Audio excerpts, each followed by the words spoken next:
Right.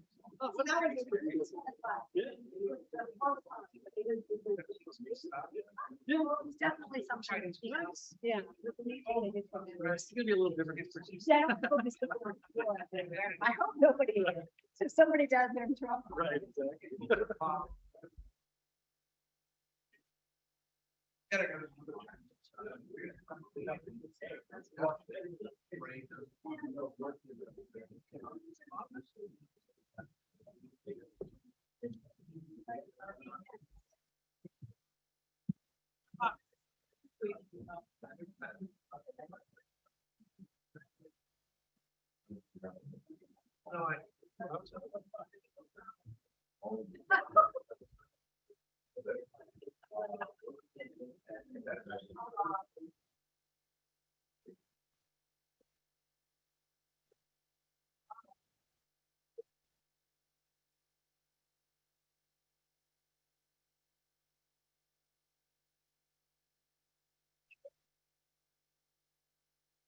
Really?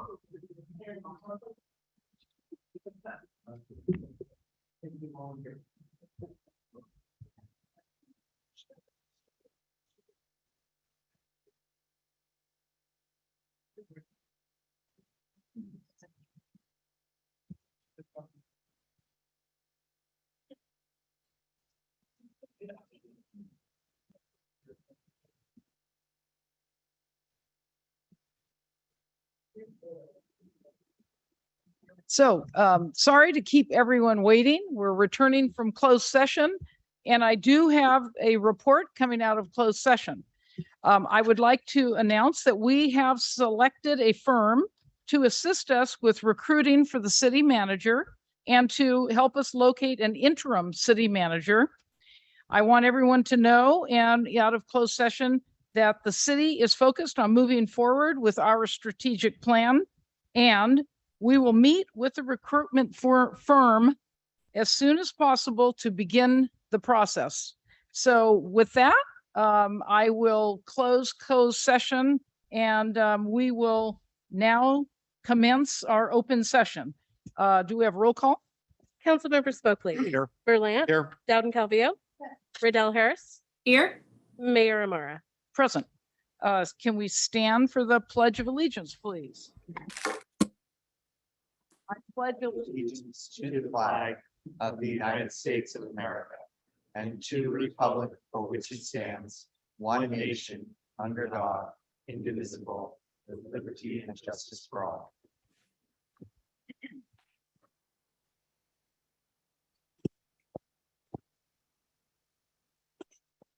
Okay, so thank you again for all your patience.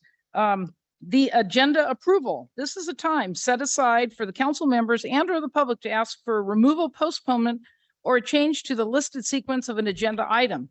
The agenda will be approved by consensus of the council. Anyone on city council that would like any changes to the agenda? I think our city manager has something, Madam Mayor. I know on the consent agenda, you're pulling an item. Yeah, Mayor and Council, staff's simply going to recommend that the council continue item number 14 to the November 28th meeting. Thank you. Item number 14. And does anyone from the public have anything on the agenda that they would like to change, remove, or postpone? Do I have a motion? I'll move approval of the agenda as amended. I'll second it. All in favor? Aye. Opposed? The agenda is approved as is. The consent calendar. All matters listed under the consent calendar are considered to be routine in nature and will be approved by one blanket motion with a roll call vote. There will be no separate discussion of these items unless persons request specific items to be removed from the consent calendar for discussion and separate action. Any items removed will be considered after the motion to approve the consent calendar. Item number 14 is pulled and will be on November 28th. I would like to pull item number 6 for comment. Does anyone else like to pull an item? I wanted to pull 6 as well, so I'll comment. Okay. Well, I wanted to pull 6 too. Very good. Anyone from the public want to pull an item? Do I have a motion? Madam Mayor, I'll move that we approve the consent calendar with out item number 6. Oh, I'm sorry. One other thing. I would like to recuse myself on item number 7 due to my proximity with regard to this matter. And as I was going to say in my motion, without item number 6 and number 7. Yes, well, that way we can take the vote up separately, so you have the opportunity to recuse yourself, Madam Mayor. Okay. I'll second the motion. All in is that, Councilmember Spokely. Yes. Aye. Aye. Riddell Harris. Aye. Mayor Amara. yes, thank you very much. So item number 6. Item number 6 is accepting the grant funds from the United States Department of Justice Hiring Program 2022 fiscal year. And that is a resolution to approve and authorize the city manager and or his designee to accept the Department of Justice COPS hiring grant in the amount of $500,000 and with the fund create 2 police sergeant positions and 2 police officer positions within the Auburn Police Department. And with that, I want to express my complete and full support for the addition of 4 new police officers to serve in the capacity of our problem oriented policing officers, commonly known as the POP team. This innovative policing approach allows the officers to solve crime utilizing creative and strategic policing methods, including identifying very specific problems in our city and devising solutions using a wide variety of public and private resources. They will get to know our business owners, our youth, and work in concert with our community to deter crime. In Auburn, I have been made aware of an increase in property-related crime to our businesses and a spike in vandalism in our parks. This hurts the vibrancy and the quality of life in our city, as well as the pocketbooks of our victims of crime.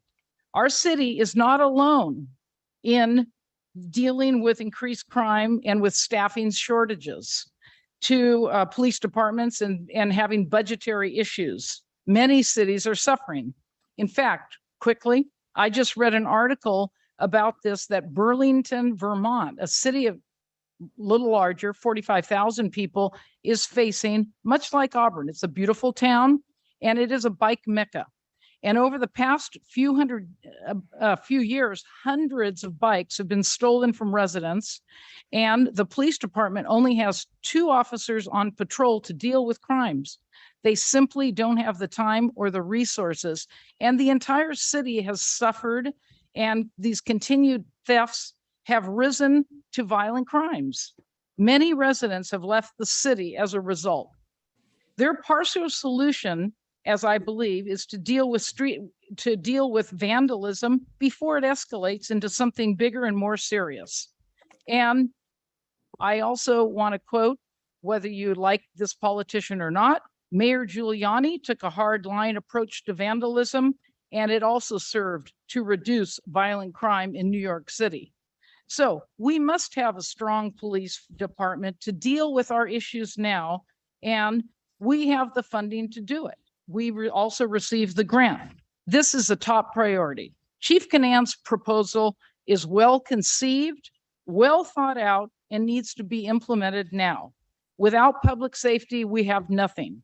And I can't emphasize enough that we are fortunate to be the beneficiaries of the federal grant to partially fund these positions.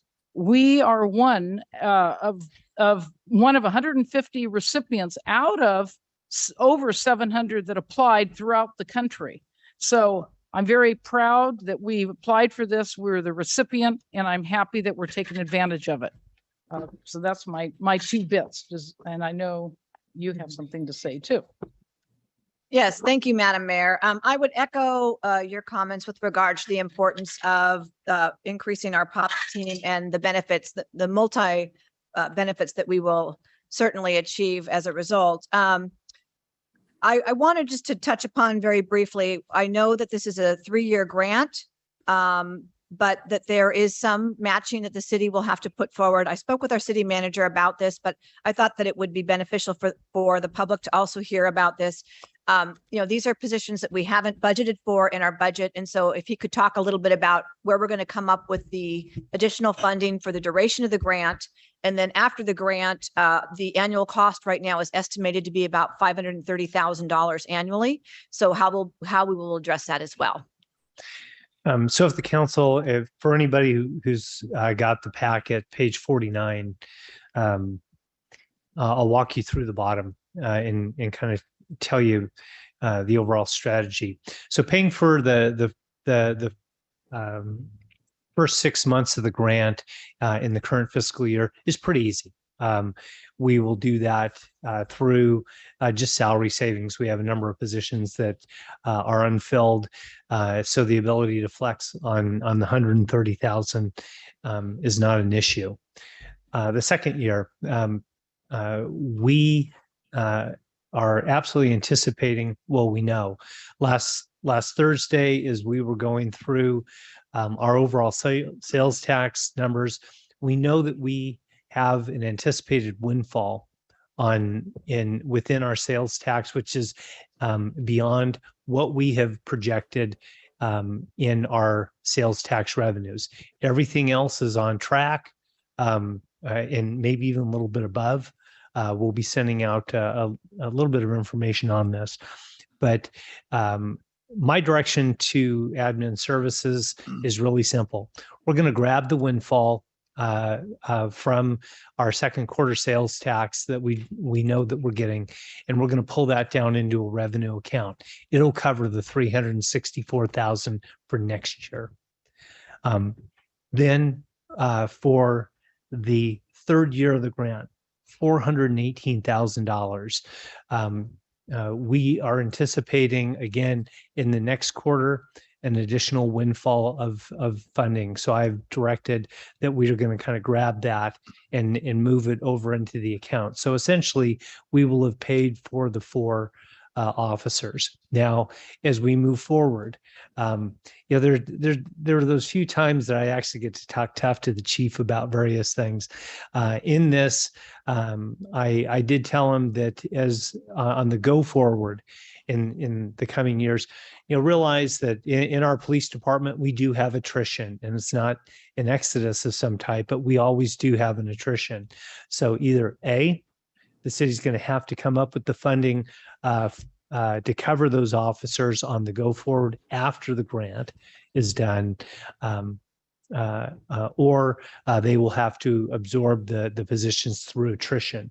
And within the overall budget, within the overall department forecasting on expenses, we will just identify that. And if for some reason there's an issue, they can absorb it through attrition. They can. Thank you. Thank you very much. I appreciate the city manager answering those questions. And again, I do agree with you, Madam Mayor, that this is incredibly beneficial for the city of Auburn. And I applaud our police chief for his efforts in securing the grant. As we heard, there were 180 grants that were awarded out of more than 700 applicants. So kudos to our police chief for making that happen as well, and looking forward to getting these folks out there. I know that I think they're ready. We have people like on the sidelines. I met some of them that are waiting. So, and I want to add, hopefully they'll use the DBA bicycles too now. Madam Mayor, I had a comment too, whenever it's time. Oh, you want me to go? Okay. I also applaud the grant and getting the grant. I think it's great. I think it's great for our community. My only concern that I wanted to bring up is that we have a lot of things that we're trying to do that we're saying we may not have the money to do around our planning and our general plan and some of our other documents we're trying to accomplish in order to be able to do the economic development and fill the tax gap that's coming. So I just want to make sure that with this windfall, I know it's tempting to put it all into law enforcement because of this grant, but we also need to make sure that we're covering our other expenses that we're concerned about not covering, having to do with planning and the general plan and things like that are regulatory documents that we need to get accomplished. So I just want to make sure that we're talking about that as we're going forward, and we're thinking about those other expenses that are going to be hard to cover. I would love to have a lot of 4 police officers too, but if we can only afford 3, if we need to get our planning documents done, we need to take that under advisement as well. Thank you, Madam Mayor. Well, I too echo my appreciation for the department putting this together. I think during the budget adoption, several of us spoke on the need to see additional officers specifically for a team like this. I myself want to prioritize police, especially as we've continued to see a rise in what I would call petty crimes and vandalism across our community. And so I think it's really important that we have officers that are on patrol, that work hard, but they are going call to call to call. I have done enough ride-alongs with them that there are no breaks for them. And so to have them be proactive in the school park preserve, at the schools themselves during before and after to address feeding issues, I really think that this type of focus is really good. I'll note that some of our neighboring cities are doing this as well. Rockland is taking action, I think this week or this month to do the same. I have a couple questions though for the chief. So since you've been standing so patiently, could you help us, understand? There's a lot in the background here on the makeup of these 4 positions: 2 officers and 2, one of those sergeants being part of the POP team. I'm just curious, besides the justification that they how the administrative sergeant overall meets the objectives of this grant, which is community-oriented policing, and really meets the objective or the priority, I guess I would say, of us as a council of really getting more community-oriented or public-focused officers versus something that we're not going to see because it's behind the scenes administrative. Just help us understand. So for the record, Ryan Canan, Chief of Police, and thank you for that question. I think best way I can relate it to is somewhat of an operations manager or business manager. In a police department, most people only see the forward facing. You only see the black and whites driving. You only see those officers riding the bikes or foot patrol. But there's a lot of behind the scenes. There's a lot of people running programs that ensure those things are happening in the forward facing, in the public side of it. And right now, one of those things that's happening is we have 4 sergeants who are running and supervising and overseeing almost every part of all those programs. I could have come in here with a 3-page document that shows our internal responsibilities list that identifies and highlights all of the different work from fleet to training, audits, internal affairs investigations. There's a lot of those things that are taking place that the sergeants are doing. So the way and the reason this meets that is because with that administrative role, we can peel off most, if not all of those programs from our 4 patrol sergeants. And now they can focus their efforts on doing what they're supposed to be doing, which is supervising. At the same time, we have a department that is a youthful department. They are earlier in their career. Most of our patrol officers have less than 2 years on. What they need is supervision. And in order to get that, the administrative role does take that away and allows them to focus on those things. At the same time, you talk about a community piece. Now our sergeants are out there leading our community policing efforts just as much as globally, right, for the entire department. Because it's not one team that is a community-oriented or problem-oriented team. The entire department is. But right now, our patrol teams are focused on all those things you talked about earlier, which we are called to call. Now with sergeants out there, we're almost adding half a body to our patrol staff by freeing them up to do the work they need to be doing. And then those bigger issues like the school park preserve, like being at the schools, working with school resource officers and other stakeholders, they can now focus on that part of it. And so that's why I get the administrative role. A lot of people don't, it looks like it's like, oh, what is this body doing? What is this position going to do? It frees up the sergeants to do what we pay them to do, which is supervise and oversee what's going on out there. The other part of this is it's a succession planning process. The step from an officer to a sergeant is relatively easy. You start learning how to supervise, learning to oversee people, but it's the job you've been doing. It was the job you signed up for when you got here.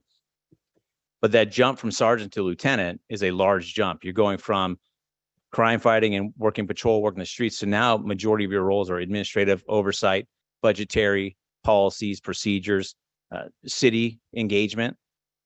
Now this has an opportunity to teach the sergeants how to do those things as sergeants and get them really a taste of it, experience. So when they do promote to lieutenant, they have that experience. You know, from an organization perspective, we talk about continuity of operations. You know, as we promote new lieutenants, even future chiefs here, the ability for them to have the experience, have the exposure to necessarily non-crime fighting efforts, non-patrol stuff is huge. And that's one thing I'll tell you, was one thing my 2 lieutenants now didn't necessarily have. And even the previous lieutenants from that didn't necessarily have that experience. And so this is more than just a sergeant overseeing some programs. This is the longevity of our organization as a whole. And that's why it's such an important piece to what it is that we're doing and why it does build on top of our problem-oriented policing approach and our community policing approach. Thank you for that, Chief, and I appreciate you helping us understand the connection to this pot of money. And again, it's not just this pot of money because the grant is only a component of it. My next question is for the problem-oriented policing team. What can we expect to see as their shift or their hours? When will they be out and available to the community? Monday through Friday, Saturday, Sunday, 8 to 5? What can we expect to see them? So typically it'll probably be kind of the 4-10 swing shift approach, but this team is going to have to be flexible. There are things that are happening in the morning. There's meetings, community meetings that are happening in the morning. There's community meetings happening in the evening. There's issues that take place 24/7. And this will be that team that really helps lead those efforts, because although it's a specialized team, they're not doing this by themselves, but they're leading our efforts and they're helping coordinate those efforts. It goes in line with our impact program, our crime reduction and traffic reduction model. This is a team that will help gather all that data, gather that information, and then be able to push this information out to the rest of the organization and say, these are our hotspots. This is our problem area. And depending on where they need to be and when they need to be, could be a shopping center that's having issues. This group will be the face of the organization that works with those business owners, works with the stakeholders, takes the lead on that, and is representing the entire organization, as well as working with our city partners here on addressing things. We talk about red flag days.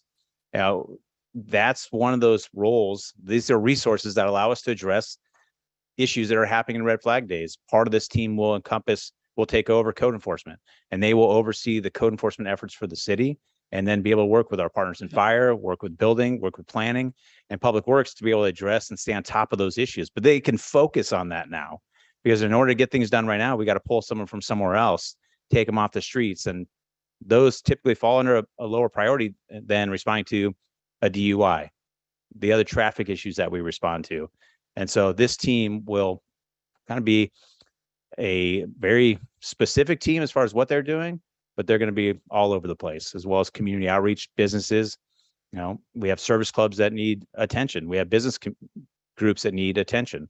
And this will allow us to meet those demands, not just with this team specifically, but with the 2 lieutenants, with myself, being able to free up the lieutenants to be able to focus on developing those relationships for the organization, because those 2 will be the face of the organization. I had one more short Sure. question, but you prompted a second one. So you mentioned that this team would be replacing code enforcement. So with the retirement of Jennifer Solomon, will you replace that code enforcement officer at 3/4? I will plan. So the answer, we're still hiring a code enforcement officer, but this team will work in partnership with that new code enforcement officer. And this sergeant will oversee code enforcement. So we will not get rid of the code enforcement position. This will be in addition to. So now we will have more resources than a 3/4 time code enforcement officer. We will have more resources, and things like we talked about our homeless efforts. As we talked before, we did change gears a little bit. We finished our 3-year strategic plan, very successful, but that's not the only issue that we have going on in the community. But this team will make that part of their regular efforts as well. They'll work with, like you mentioned, the POP teams throughout the region, the homeless outreach programs throughout the region. This team will help do that. So one last question, and I know it's a problem all departments are facing with specialized teams like this. How will you ensure that this team doesn't get used as a relief team for your patrol officers? Meaning that when patrol is out, the officer's out sick, you just suck this officer off the POP team, and now there isn't somebody out doing the problem-oriented policing. Sir, I'm glad you asked that question. That is specifically the reason I asked for a supervisor to be part of this program, because other supervisors, that is inevitable. I've seen it happen where it just says, well, instead of doing this, we'll just pull you in. And we will never get anything done, because then you're just adding another patrol officer. So having a supervisor that can oversee it with a mission with tangible objectives and goals, that's how we ensure that that just doesn't happen. Great. Thank you, Chief. I appreciate it. Thank you, Lieutenant, as well. And anybody else who put this together. Looking at the numbers of how many applied and the 180 agencies that got it, we were pretty darn competitive. So you obviously did a very good job of putting together the need. And I look forward to our discussions in the years to come to figure out how to make it permanent. Thank you. Thank you. Any more discussion from city council, public? So I just want to take a moment, I know I got the recognition for this, but I wasn't the one that did it. So Lieutenant Morrison back there is actually the one that wrote the grant, submitted the grant, tracked down all the information and worked with our finance department here as well. So that the reason we were one of the 180 police departments out of about 911, I believe, is all because Lieutenant Morrison. So kudos to Good him. job, Lieutenant. Thank you. Very excited. Thank you, both This of is- you. Thank you this very is much. Great. So do I have a motion? I'll move. And I'll second it. Okay, roll call. Councilmember Spokely, Yes. Berlant, Aye. Dowden Calvillo, Aye. Riddell Harris, Aye. and Mayor Amara. Yes, thank you very much. That passes. Item number 7, which I've recused myself from. Do I have to leave the room? I do? Yeah, so I'll go ahead and convene the meeting. Council members, is there any need to have any summary from staff on this item, or can we go ahead and just have a motion? I see that there are no comments or questions on this item, so I'll entertain a motion. Yeah, Member, I will move that we approve the following, authorize the city manager to execute the public improvement agreement with Canyon Creek 23, approve the subdivision final map for Canyon Creek, and authorize the vice mayor to sign the Canyon Creek final map on behalf of the city, as well as authorize the recording of the public improvement agreement and final map with the county reporter. I'll second. It's been moved and seconded. Any further discussion?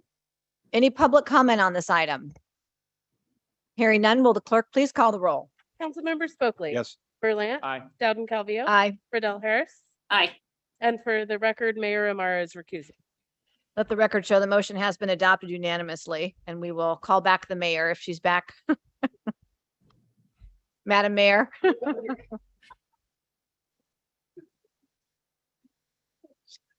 You can listen, you just can't partake. Go down the street, 100 feet from City Hall. Item 13. Public comment. This is the time provided so the public may speak to the council on any item not on the agenda. Please make your comments as brief as possible. The council cannot act on items not included on this agenda. However, the items will be automatically referred to staff. Council members also have the option to speak on any item not on this agenda at this time. Council members? Okay, do I have anyone? Pardon me? Yeah, the Veterans Parade. Yes, there was a wonderful Veterans Parade we had just last weekend. And I know we had a lot of council members attend, and I'm sure many of you in the public. What a wonderful event. And then at the Armory, there was another event, and I was honored to be able to speak there along with our supervisor. And it was a wonderful ceremony. Our town does a very good job for our veterans, and well deserved. Also, Madam Mayor, we have the Mandarin Festival coming up. Starts Friday, Saturday, and Sunday. And so I know that Councilman Berlant and I will be, we have the privilege of judging the recipe contest on Sunday. So that will be happening at the Gold Country Fairgrounds this weekend. Be sure you go there and support our Mandarin farmers. Madam, Yes. if I could, and I would also mention, if you haven't noticed, the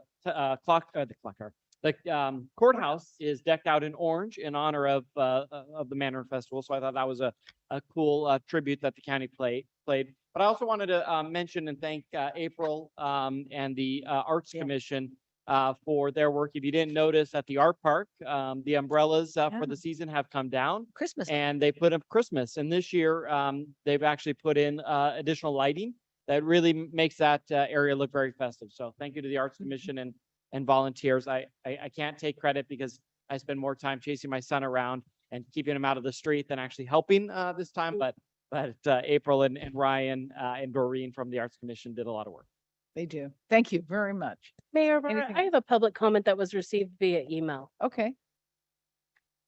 It's available in my office as the public record. Was received, noticed I had it late, so it has not been emailed to the city council. Oh, okay.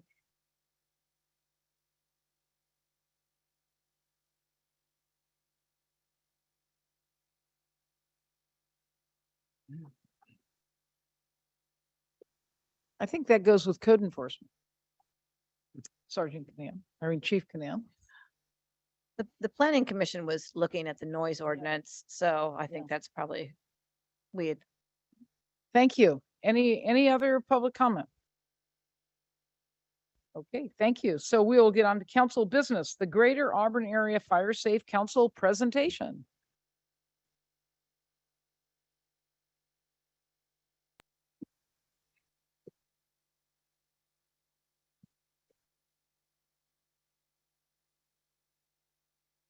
All right, Madam Mayor, council members, thank you for the opportunity to speak to you this evening.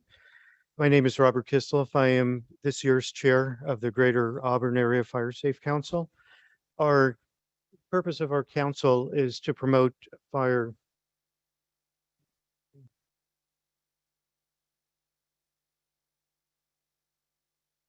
Here we go.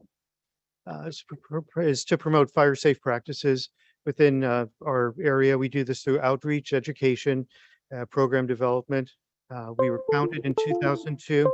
It's a grassroots, community-led organization. There are 8 council members, and actually staff are here tonight with us. We also have about 17 volunteers associated with the Fire Safe Council. Most of those are involved in the Red Flag program, but we also have volunteers that participate with grant writing and outreach, volunteering in our pop-up tent as well. Okay. No, okay. Thank you. ah, Got it. All right, thank you. As far as the community served, this is a map of our fire safe council region. Besides the city of Auburn, we serve the communities of Bowman, Penryn, and Newcastle. Prior to 2019, we had also had North Auburn and Ophir as part of our fire safe council, but that was split off at that point. Our sweet spot for our organization is education and outreach. We've participated in a number of community events and plan to do more in 2023. With these community events, we have the opportunity to speak to residents and talk about fire safe practices and also current events and issues. Today, we set up a booth with tables of literature as well, and we have literature on home hardening, defensible space, plaster alerts, planning for wildfire evacuations, what to do when you return from a wildfire, Firewise communities, the Red Flag program, the plaster RCD chipper program, and probably a number of other things that I'm forgetting right now. But it's certainly a good opportunity for community members to meet us and to learn more about fire safe practices. We also hold a regular educational forum. It's typically done on a monthly basis. This is a webinar where you have someone speak on a particular topic. The last one we did was the manager of the Placer County Master Gardener Program and talked about defensible space and things that they're doing with that. But we have Chief Spencer has spoken at this. We've had a number of different types of topics and things that are relevant to our community. They're brought up there. Those webinars are also out on YouTube, so it's something that's that lasts for a while here. There's things that people can go back to and view, and resources that we can use and continue to use after the educational forum is complete. We speak to service groups as well. We do a lot of communications through electronic and social media. And the Auburn Journal, not on here, but we also have regular articles that appear in the Auburn Journal as well. Another key focus for us is promoting Firewise communities.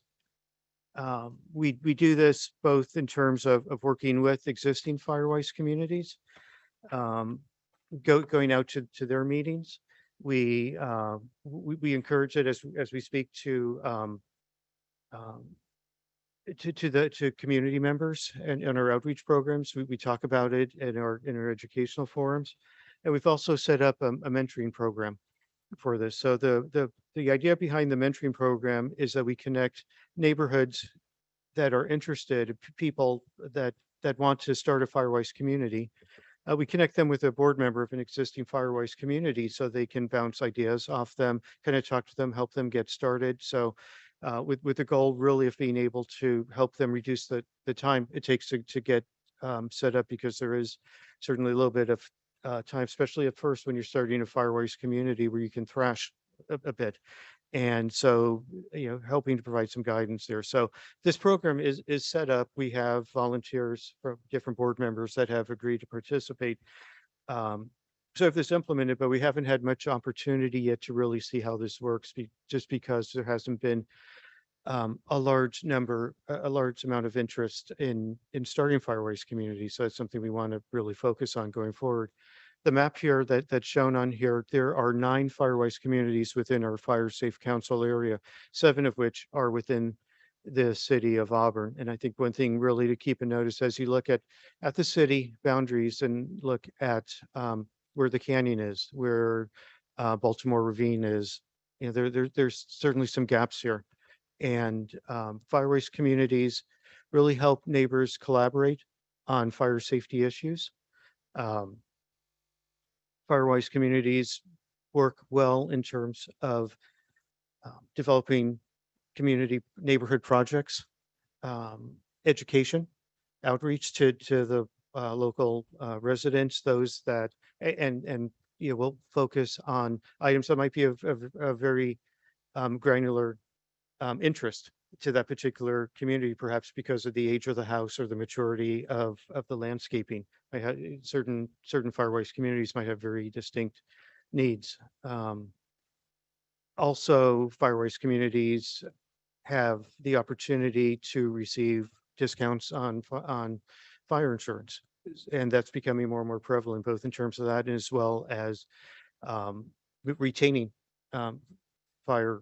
retaining fire insurance, which seems to be, I'm starting to hear things from residents that that's becoming actually a reality now as well. So I think this is a really important focus for us as a Fire Safe Council, and really for us as a city as a whole. In terms of other programs, the red flag warning program is one that's really been successful here. We've done this in coordination with the fire department. We have volunteers that set up red flags when red flag warning comes up and take them down at the end of that period. Many of these flags go up in areas around the canyon. The areas that are high risk or high visibility. We also have put up flags around the business district as well, and areas where people are coming off freeways and so forth. So there's a key focus on really making sure that message gets out there as part of that red flag warning program. Project Canyon Safe. We're not a 503c organization, but the Auburn Chamber of Commerce Foundation is, and the Chamber of Commerce is our fiscal sponsor. So people can make tax deductible donations to the Fire Safe Council through that. Another key purpose for the Project Canyon Safe Fund is to manage the funds for individual Firewise communities. So a local Firewise community may be collecting funds and doing gathering donations to do a project, and that money could go into the Project Canyon Safe account, with the Chamber of Commerce, with the board members of the Fire Safe Council. or with the Firewise communities rather, and then our treasurer of the Fire Safe Council, we ensure the visibility and the accounting of those funds. And then also we've been working with the fire department around messaging and grant applications. And I think particularly in 2023, a key focus will be in both of those areas. Certainly hoping to see the grants that Chief Spencer is working on be successful, but also working with them on their messaging calendar. So every month AFD has a topic that they focus on, and we plan on aligning with that in our messaging as well. So that's really a background of the Fire Safe Council. I think there's opportunities for us to work more closely with the city of Auburn here, and particularly around outreach. So promotion, I think, is a key challenge for us. We have a lot of things that can really benefit people in our community, but I think we're challenged in getting that word out really successfully. So I think being able to leverage resources with the city, I think would be really beneficial. I think back to a webinar that Chief Spencer did a few months ago on that. I think in part dealt with the mosquito fire and had about 2,000 views on this. That's not a number we see. You know, we get a few hundred on a lot of our things. We're happy with that. So I think I'm hoping there's something here that we can take advantage of. Community events. I do want to thank our city manager who's helped us with insurance and making sure that we have a clear path to be able to participate in different types of events that require, when we set up our pop-up, that will require insurance. So we're aligned with the city on that. So definitely thank you for that. But some of these events cost money. So I think that's something that we could look forward to. As well as the materials that we distribute. So some we get free of charge, others we have to print out on our own to hand out to people. We do a number of fact sheets that we get from the National Fire Protection Association, and those are all things that very specific about fencing or decks and just all sorts of real coatings, all sorts of different types of topics, and those really people seem to have a real interest in getting those. So those cost us money, of course. So I think being able to perhaps get some contributions from that standpoint would certainly be helpful for us. Something else wanted to float tonight as well is the idea of perhaps a city Firewise coordinator. We've had county level Firewise coordinator here, but really not having a focus on the city itself. So I think this is perhaps something we could model. How this is executed, I think is something we can discuss, but perhaps someone who's really has a day or two devoted to working on this and promoting the concept of Firewise, I think would be really beneficial for us. And then certainly expanded collaboration with the fire department, as I mentioned before. So that's really my presentation. If there's any questions. Thank you. That's an excellent presentation, and I have some questions, but I'll start off with Councilman Berlant. All right. Thank you, Madam Mayor. Thank you, Rob. I appreciate also Bob Snyder and Frank Budavelli for being here. I think Kathy Baxter is online, members of the Fire Safe Council. So I get to see you guys each month of what you're doing. You had mentioned, though, in your last slide, some of the things you look forward to, and I was hoping maybe you or John could give us an update on the discussions we had at council related to budgeting some dollars for the Fire Safe Council. What's the status on that? I think we have some more discussion to really do on that in terms of coming up with a proposed amount that we want to come back to the city for. But I think we've sort of identified a number of needs that that we'd like to see. I think also perhaps kind of talking about this, this Firewise coordinator. I kind of have, can work out some direction around how we want that to how we want to view that. I think that would be beneficial in order to close that item out. Okay. John, anything? No, I think really what we're waiting for is for them to come back with some idea of some of the things that they want to do. So it's just that easy. Mhm. I think just getting alignment. The idea is to have the Fire Safe Council figure out what they need, and then they bring it into the staff. Well, I'll just say I really look forward to that discussion. I know Rob and I and others have had that discussion of what that should look like. I will just tell you that the county has had in the past a coordinator. This is not a full-time position. This is an individual that as a part-time is able to go out and speak to neighborhoods and walk them through and really in many cases hold their hand through the Firewise application and recognition process. And so I think that the map up there of the Firewise communities is very telling that while it may be a bulk of the canyon areas and it may have some of the bigger subdivisions, there's a lot of work to be done within our city.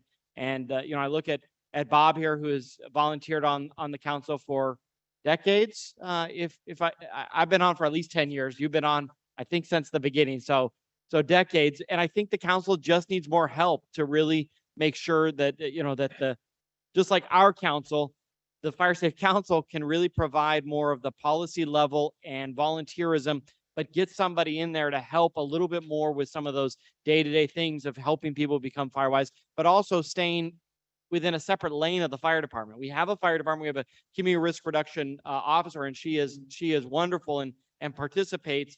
But it is just I find that in your Firewise community, in your Firewise neighborhood, that grassroots effort is what we need to see, but we need to get them help to get those cities there. So hopefully you can close those discussions quickly and come up with a solid plan, and that the city can fund this important effort. I'll just remind us, this was part of our ad hoc public safety wildfire committee that we came back.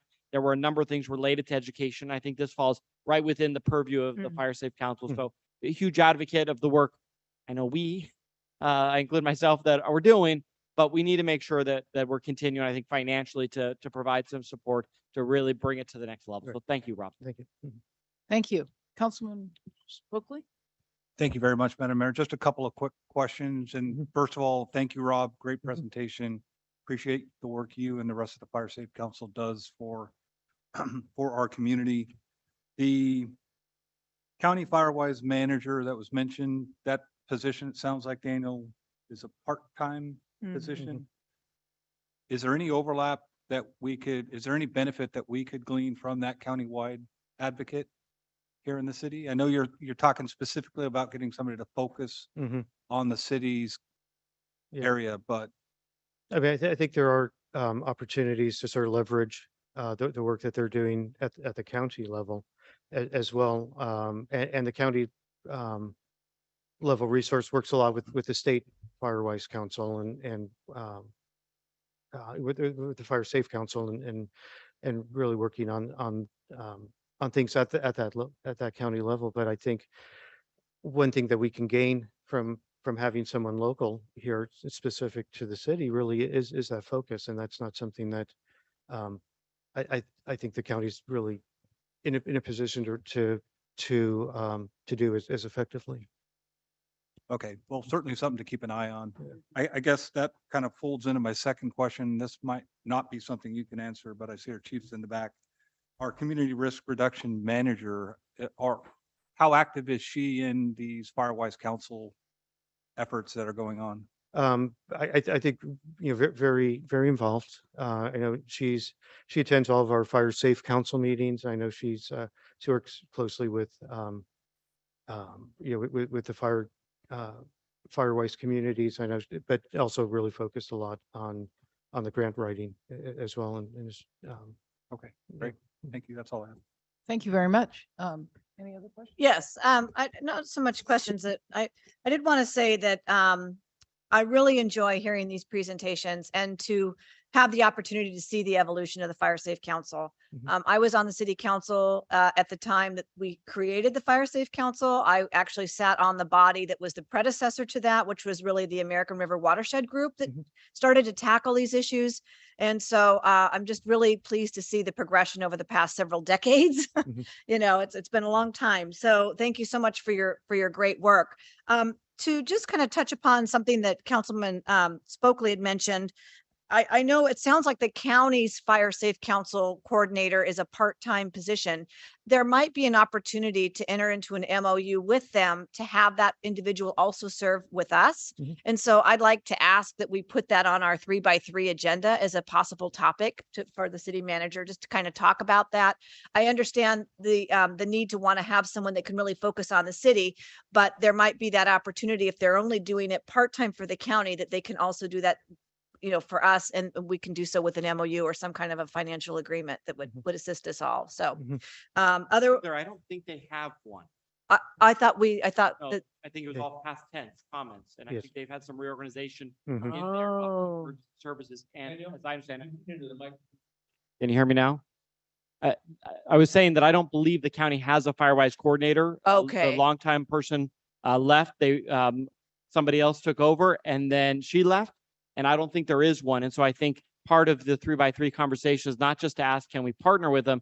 It's, are they going to prioritize to have a county one to even begin with? Sure. And then I think there's opportunities Okay. for discussion of connecting. Sure. the I guess I was under the impression they had one. So I'm Past- sorry if past tense. I misunderstood that it was a past tense, but let's put it on the 3x3 agenda for our next meeting, and we can certainly talk about that. So thank you. Yeah, and I'm a little unclear right now as well in terms of what their plans are with that. They've had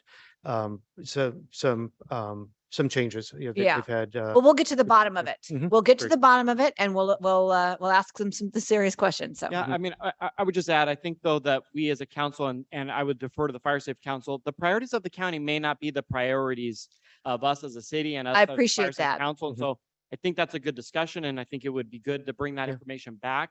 But I would just caution us of selecting for the Fire Safe Council Yeah, who that person is. yes, Right now, the I, county doesn't have anybody Mhm. because they haven't prioritized it. And so I would just be worried that our priorities are not the same. And I 100% appreciate that. And that's why I prefaced my statement saying that certainly they would have, you know, they may have separate priorities, but I think that there's a potential for discussion, and absolutely, I would not make any commitments. That would be something that we'd have to bring back to the council. But I think that having those initial discussions with them and finding out where they're going and do they have one? Do they not? What's the, status is certainly very beneficial. And I do appreciate your bringing that up. We'll get to the bottom, and then the mayor and I can report back to the council. And that was going to be my question, and Councilman Spokley brought it up, which is, fire has no boundaries, and so it makes sense to partner or at least try and work together with the county and see they have resources, and hopefully we can work together and come up with a coordinator if the priorities are right. But that would be what I think we need to do. But otherwise, I think the way it's growing, your presentation was very informative and helpful. And I really appreciate everything that everybody does on the Great, thank- Firewise. Okay, thank you. Yeah, and I think to that point, what I was hoping to get out of the presentation was to have us think about this role that we need and just Sure. maybe how best to fill it. So I think those are really good comments all around. Yeah, thank you. Thank you very much. Any other discussion from the public?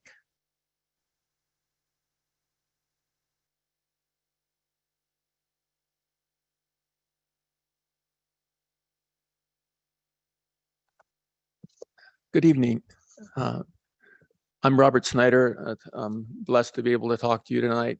Thank you very much for having this on your agenda. It's, in my opinion, a very important topic. I want to follow along with Rob's thoughts and give you a little more background about the Firewise community. I worked with the original person who had that position for many years, and she was very dedicated and accomplished a great deal and met the demand. The demand was growing exponentially, and it was clearly she needed to clone herself or have other people working with her, because if you look at the number of Firewise communities that could be in Placer County, it's huge. I mean, it could be several hundred. If you look at the Firewise communities that could be in Auburn, it's in the neighborhood of 30 to 50. Okay, that's a big job for one person. You have a special relationship with Auburn. You ran for office, you raised your hand. I really thank you for doing that. So how do you think about wildfire as a city council person? What measures are required to ensure that we're moving forward? Now, you've taken great strides with our safety personnel, virtually doubled the number of people we have in that area, which is a great step forward. You're making some eye contact with, I thought we had added, well, maybe not doubled, but we've increased it by a third or 20%, some number. We've made a significant increase, and I appreciate that. It was an important thing to do. So what other kind of measures could you look at? Let's think about making Auburn 100% fire safe communities. How would that be accomplished? Well, you'd have to have someone who did the administrative work and removed the hurdles, that recruited neighbors to get together and do that.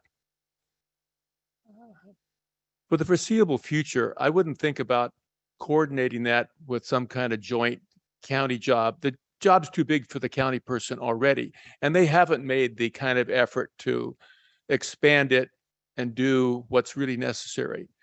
I want you to focus on a dashboard item. What percentage of our city is incorporated into Firewise communities? I looked at the map that Rob put up, and I'm guessing it's less than 10% right now. And that's been in effect for the last, I don't know, 6, 7 years. And it's not growing very fast right now. We're not doubling every year. I don't think we're adding more than 1 or 2 a year. And that won't get us to the kind of numbers and the kind of coverage you'd want to have. Say you set a goal of 3 to 5 years like the fire department has for their inspection program.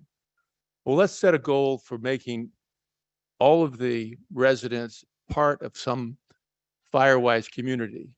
The first step would be getting someone on the staff to identify neighborhoods that make sense as a Firewise community. And right now we wait for somebody in those communities to raise their hand and say, we'd like to be a Firewise community. That is not going to work. That's not going to get you where you want to go. You're going to have to do some recruiting, some identifying, working through service clubs, finding out who the leaders are in each one of those communities and make them step forward. Then you'd have a dashboard. What percentage of the city is covered by Firewise communities? Obviously, you'd shoot for 100%. Right now, we're less than 10. What would we want to be in a year, 2 years, 3 years? And you would come up with some tangible goals and objectives to achieve that. That's how you get things done, is you break it down into parts and then work towards it. We would need someone on your staff working, I would guess, either through the fire department or public safety or something, who had good organizational skills and could help us organize the communities, remove the obstacles, make them part, because then that's grassroots. Then they're talking neighbor to neighbor. Then we have emails, we have communication. That's what's lacking right now. So I encourage you to do that. The other thing I'd want on my dashboard was the shaded fuel break. What is the state of the shaded fuel break at any particular time? And who would measure it? And is it being expanded? Is it not being expanded? You don't know. Nobody in this room can answer the question, what is the state of the shaded fuel break at this moment? It's something that somebody has to look at and study and count. It's like the roads. You have to measure them, see how big they are, how long, how wide, so forth and so on, what condition they are in. It's the same thing with the shaded fuel break. We are dependent on another agency to maintain a huge percentage of it. And that agency has been in my opinion, drug by their heels into this battle, and we rely on them. Oh, we're going to take care of it. It's too important of a defensive measure not to have us looking and measuring how effective that work is. We have residents that are part of the shaded fuel break. They need to maintain their shaded fuel break. We have other agencies that are part of it. But nobody's doing that right now. And I really think it's an important thing. If I was a city councilman, I'd want to know on a yearly basis whether we're improving or maintaining or taking care of it. So these are dashboard items that at your level, you could ask someone to provide information. I would strongly encourage that. Firewise communities, shaded fuel break would be two areas I would look at. Thank you. Thank you. Anyone else have any comments? We will move then now to Old Town capital planning. Madam Mayor, before we move on, can we just make sure that the direction is clear to staff to keep working with the Fire Safe Council to come back with a proposal? I think there's some additional information that Mr. Snyder brought up that's very valid, and I think some discussions with the fire department and the Fire Safe Council back to whose lane is it? Because the point is very valid that the shaded fuel break, for the most part, is outside the city of Auburn. And so, besides the fact that the city fire department for a while was contracted to manage that project and do the work, it really is not theirs to track. So the point is very valid. Who is tracking it? And so I would just want to make sure that we are moving that along and that whatever we can do from the staff side to make sure that we have a proposal. And I think I just want to reiterate, I'm not opposed to the discussion of talking with the county, but I think our experiences from the Fire Safe Council should make sure that we're leading, that the council is leading the discussion of who is the right person to talk in our community to get them motivated to be firewise. So the long way is saying I want our city staff to make sure that we're finalizing that budgetary ask for the Fire Safe Council. And I appreciate that. And I think it's well taken by the presentation given by Robert. And we had a request that the 3x3, we also talk with the county, but also that we take the lead. So thank you very much. So Old Town capital planning. And that will be, this is to authorize the development of a preliminary engineering report to identify infrastructure within Sacramento Street, Washington Street intersections for the creation of a pedestrian outdoor dining improvements and survey improvement needs for sidewalk improvements and accessibility upgrades within the Old Town core business areas. And so is that city manager going to speak with us?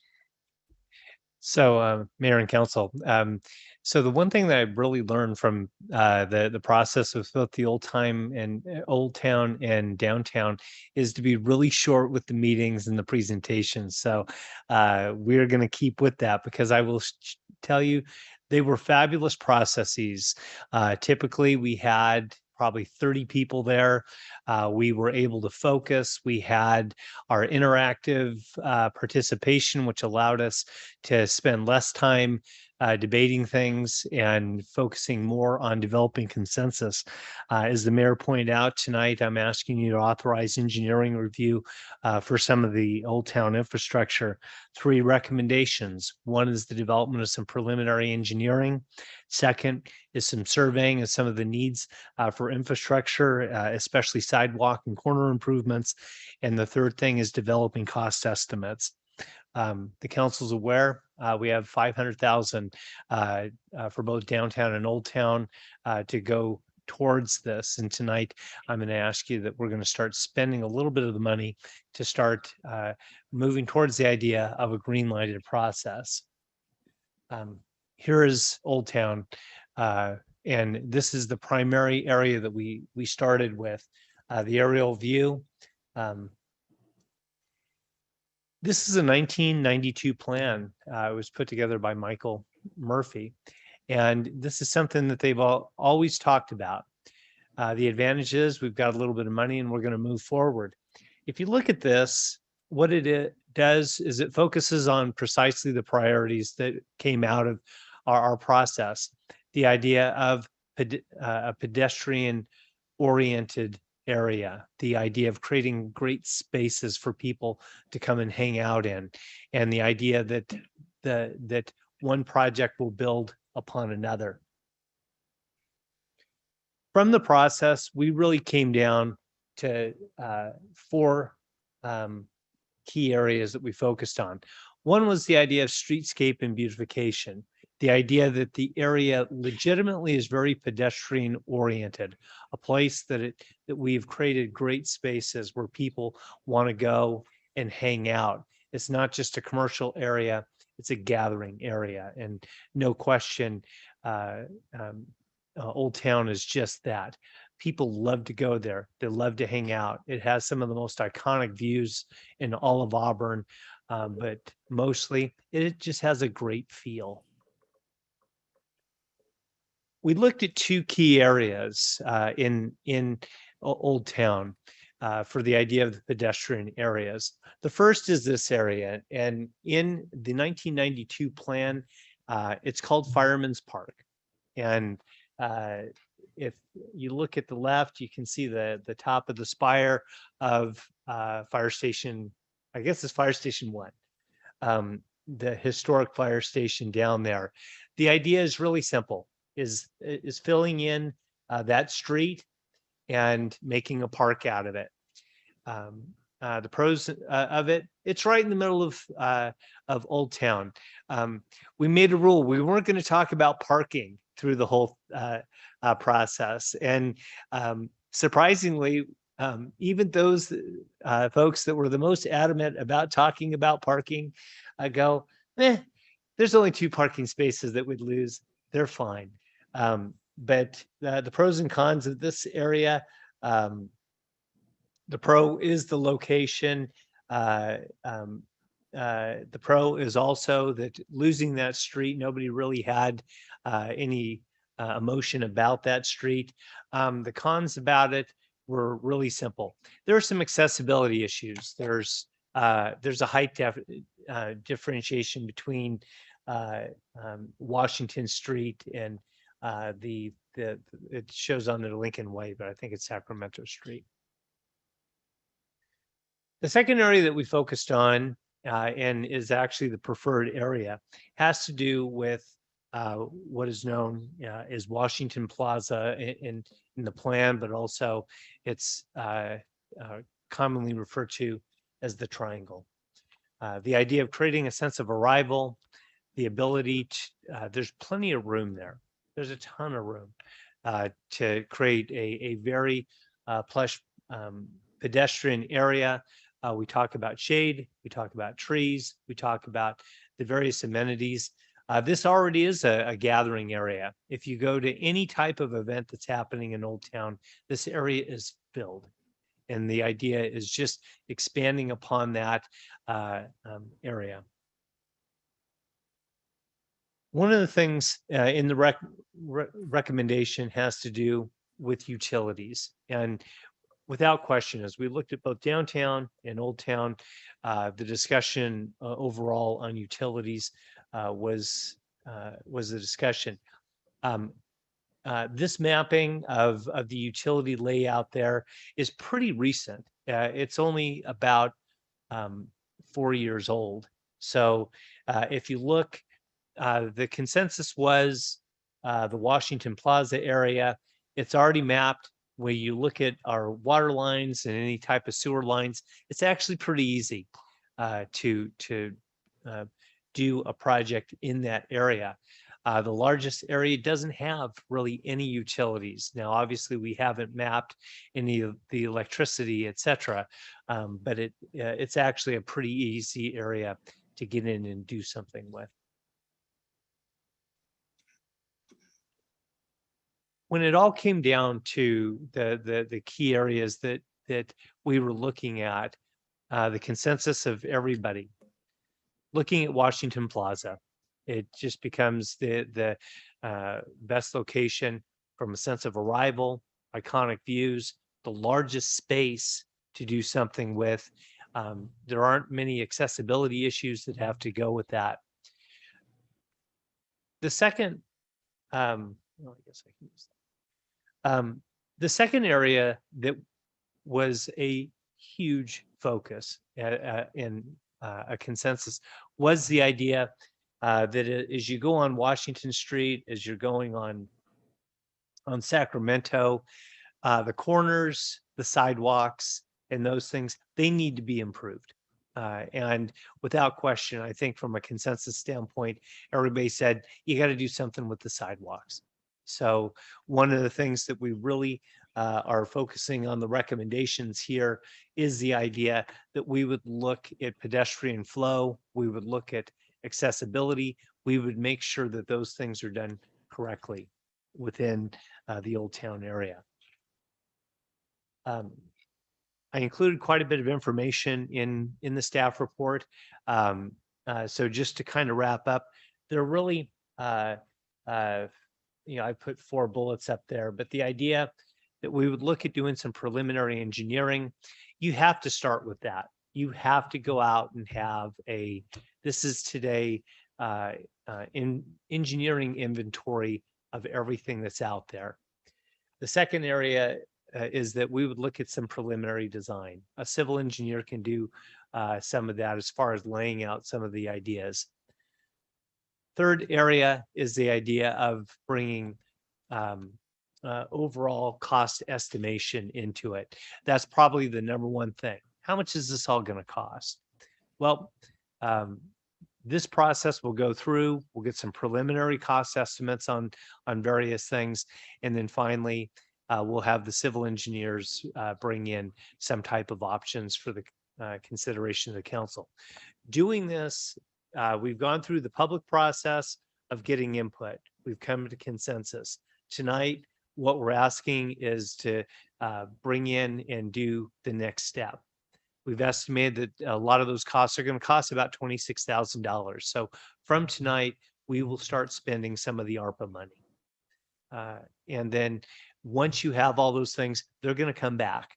The next time this comes back to the council, we'll have the cost estimations, we'll have some options, we'll have the more pros and cons on various things on doing some of the projects. But hopefully the next time it comes to the city council, you're going to be green lighting some of the projects to actually do some of the things. So with that, I'd be happy to answer any questions. A number of the people who were a part of the process, I know are here tonight. I want to tell you, they were absolutely awesome. Everything from the folks that were online, the people that were in person, the people that went on our walking tour, the participation was there throughout the whole process. I got a ton of emails from everybody. Everybody's got an opinion on various things. But at the end of the day, the Old Town group was absolutely superior. They were a great group to work with. So with that, I'd be happy to answer any questions and take any direction from the council. Thank you. This process has come a long way. So thank you very much. And I just, before I put it out for questions, could you just speak to the process with regard to how you came about getting input and in consensus? So each one of the meetings included not only some of the presentation of information from the staff, but we just had our interactive process.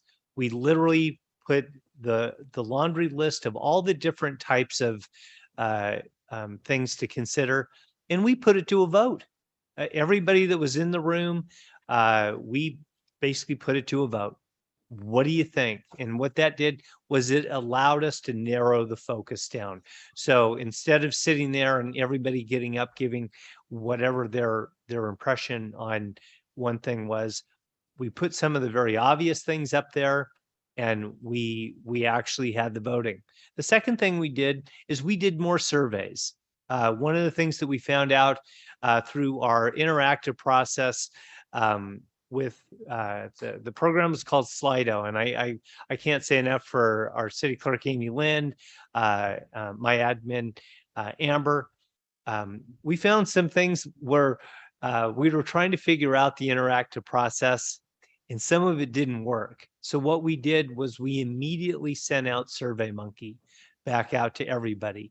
So the idea is is that we were constantly getting preferences from folks.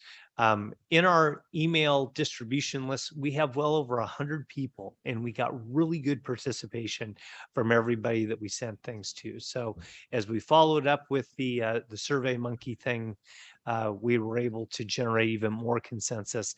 And then our last meeting, again, was just narrowing it down. What have we got here? What are we missing? What should we do? And the last meeting, we actually had probably more discussion than we had the interactive voting stuff. Thank you. And then one last item I'd like you to speak to before I put it out there is many people are saying that why would you want to put something on top of something if the underneath is rotting? In other words, the infrastructure became a low priority. Can you just speak to that?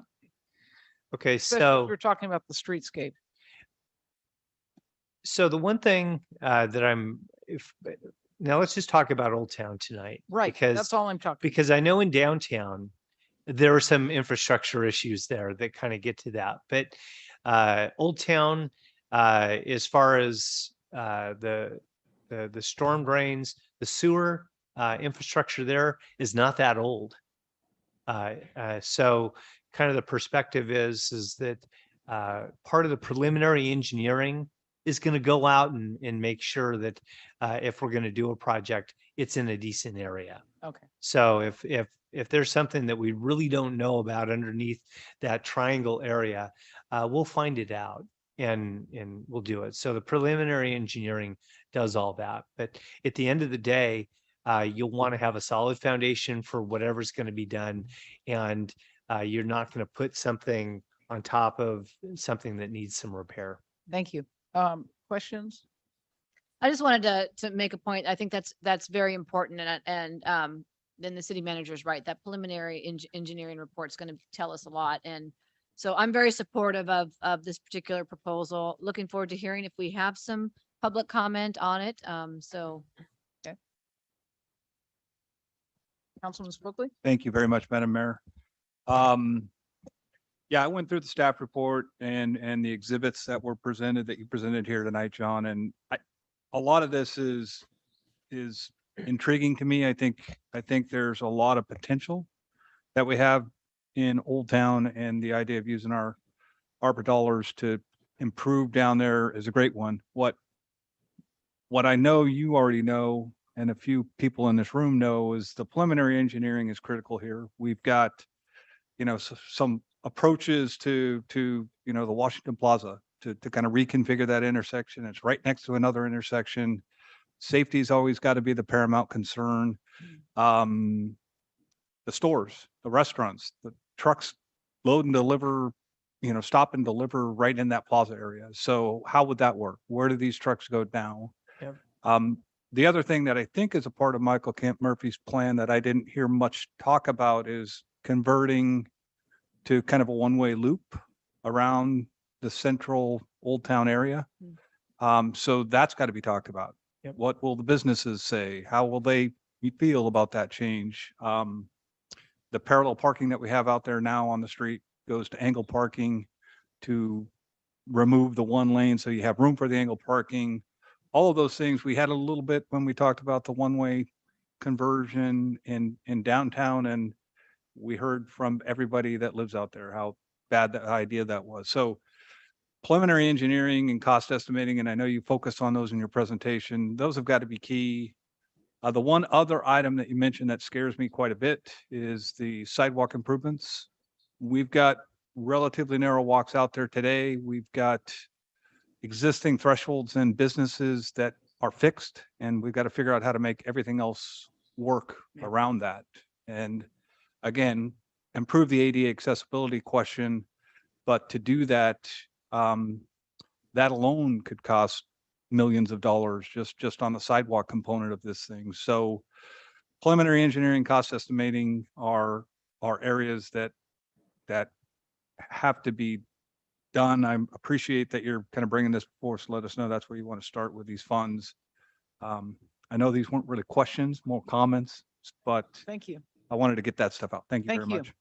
Councilman Berlin. Thank you, Madam Mayor. And I just want to piggyback on one of the comments that Councilmember Spokely made. And I'm just curious, is there anything formal that the Old Town Business Association has provided or given on tonight's recommendation? Have they taken a stance? And I don't want to put Linda, one of the vice presidents, on the spot, but I was just curious if OTBA has actually taken a stance of where they are on this recommendation. They haven't.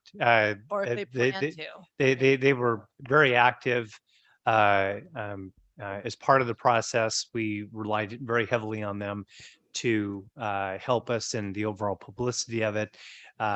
Everybody had a say. It was a very communal process, but the biggest questions are meant to be answered through this next phase, which is doing some cost estimating. And at some point, Councilmember Spokely is absolutely right. You could dump a lot of money into Old Town as far as redoing all the sidewalks and redo all of those types of things. What this does is it's going to give you many of the answers for that next phase, which is, okay, what are we going to do? And then green lighting it and saying, go ahead and do it. Okay. I think that's important, though, to hear back from Old Town Business Association. I guess personally, I don't think we're too far down the road of this project, because I think the idea of coming up with what was created back in the 90s for Washington Street Plaza is not going to happen with the money that's available. And so I think the reality is the committee or the city is going to have to pare it down and prioritize what we want. I would just, I guess I would argue with you in one thing, and you use the word consensus, but the way I understand it from many of the residents from Old Town, and speaking with Christine from the Old Town Business Association, who's unfortunately not here, I don't think it's consensus. I think that it may be majority, but even looking at the statistics that are in here, it's only 46% that like that part of the 92 plan to have Washington Plaza. So I just want us to be careful of making it sound like everybody is supportive of it, because I think back to Councilmember Spokely's point, we don't know what the impacts it has on parking, which is a huge issue, regardless of what good we do. We don't know what impacts it has on the traffic flow and the concerns that we've heard in other areas. So I'm really happy where we're moving. I'm really happy to see some stuff come to life in Old Town, but I just want to make sure that we're balancing that. I don't think it's general consensus that everybody is happy. And that's okay in big projects like this. We can't please everybody, but I just don't want to sugarcoat and diminish the people who would rather see other options that aren't what we're moving forward with here today. And to be honest with you, I think we as a council and we as a city are going to have to pare it down, because 500,000 is likely not going to go very far in the big scheme of things. But barring anything that comes up from public comment that's negative, I think I'm happy to see this continue to move down the process, and then get some dollars and have a real quality conversation with our residents there, with our business owners there, of what can we really do with this money. So thank you, John. Yeah. Thank you. Councilwoman Riddell Harris. Thank you, Madam Mayor. I don't agree that I'm ready to move forward with doing the engineering piece of this. I feel like the Fireman's Park was, I feel like it still needs to be on the table. It would be nice to get a drawing of both of the options that is not just a view from above that's hard for most people to read, but maybe a 3D kind of drawing so people can take a look at it, and maybe the community, more than 100 people, could make a decision on what they want. I know when I was at the meetings, there weren't a lot of younger families with kids, and there really isn't anything in the city for younger families with kids. And Fireman's Park is something that would meet that unmet need. And because those folks weren't in the meetings, they aren't represented. So it wasn't a consensus. That's also what I got from the Old Town Association. I don't really feel like it's worth moving forward with this one option based on just a majority when we didn't have a good broad diversity in the people who were in the meetings. And I really would like to get some drawings and maybe some cost estimates for both options and look at both of them before we pick one to move forward with, because I think that if we put it out to the community, I think there would be a lot of folks that would be interested in a family friendly area in either Old Town or downtown. John said that we love to hang out in Old Town. I don't. There's not a good place for me to have kids where they're not going to just run out in the street. So I don't get to hang out in Old Town because it's just not very family friendly unless I go into a building. So I would really like to consider both options and not move forward with engineering on one option, but really look at both, since both seem to have a substantial amount of support. Thank you. Yes, Councilwoman. I just want to mention that I really am hoping that we're going to receive some solid public comment tonight, because I think that the point has been made that, you know, it doesn't seem like there's an overwhelming consensus. There's a majority that supports this or that. But really, I do hope that our businesses in Old Town and that folks will come to our meetings and talk about this. I mean, this has been on the agenda. It's been noticed. And I really hope that if people have concerns or they want to, move forward with something else, that this is their opportunity to tell us. We've had these community outreach meetings and these downtown business meetings. I didn't participate in those because I was on the downtown committee, so I didn't participate. But I really hope that folks are going to step up and let us know what their thoughts are on this. And I would very much want to and encourage Old Town Business Association to take a position on this, because, they are really the liaison down there. And I would want them to take a position. I would hope that they would want to take a position on this so that that can help us to make an informed decision. So I think, I just think that expecting people with young kids to come to us on a Monday evening is an unreasonable expectation. I think that we should make some drawings, get some cost estimates, and go to the PTC meetings, go to places where these members of the community are, so that way we can get some feedback from people other than the same 100 people who are able to make it to our meetings on a regular basis. Well, and I'd like to speak to that. We've talked about this for a long time, and I think I do think it's important to get the word out. The word was put out. Many people attended. Many people maybe couldn't make it, but they had opportunities. And I'm not saying there's no other opportunity in the future. But what I am saying is that I attended all of the Old Town meetings. There was representation. Old Town was well represented. And I also talked to many folks who have businesses in Old Town that aren't part of Old Town Association. And so what I honestly found was that there's people that were on businesses on one side that wanted one area, businesses on the other side wanted the different area. And will we get 100% consensus? I don't think we will, but I don't know if the answer is to spend all our money on engineering every single area of the town. So we're all going to have to talk about this, and I do want to hear public comment. But we do need to talk about this and try and figure out something that's feasible and a good expenditure of our money, because right now we're going to go down this rabbit hole where we're spending it all on preliminary reports, and we'll have another report that we're going to put in the bottom of the basement here again. So I really would like to hear some public comment and get some direction so we can move forward. So with that being said, public comment. welcome.